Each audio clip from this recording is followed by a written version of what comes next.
আজকের রেসিপি আলু আর শাক ডাঁটার পোস্ত। আলু আর শাক ডাঁটার পোস্ত বনে রেডি। আলু আর শাক ডাঁটার পোস্ত বানার জন্য এই যে ডাঁটাকে বাছে আর কাটে ধুয়ে নিব, আলুকে ছুলে কাটে ধুয়ে নিব, সবগুলাকে কাটে ধুয়ে নিয়েছি, পোস্ত বাটে নিয়েছি। এরপর কড়াইয়ে তেল গরম করে কালো জিরা ফোড়ন দিয়ে আলু আর শাক ডাঁটা এগুলোকে পরিমাণ মতো নুন, হাফ চামচ চিনি দিয়ে ভাজে নিব।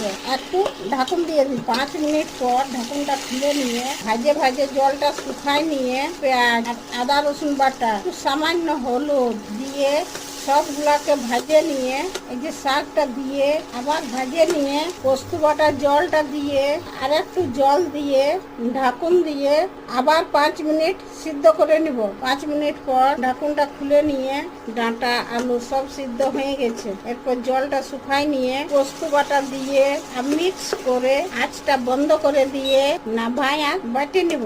আলু আর শাক ডাঁটার পোস্ত বনে রেডি।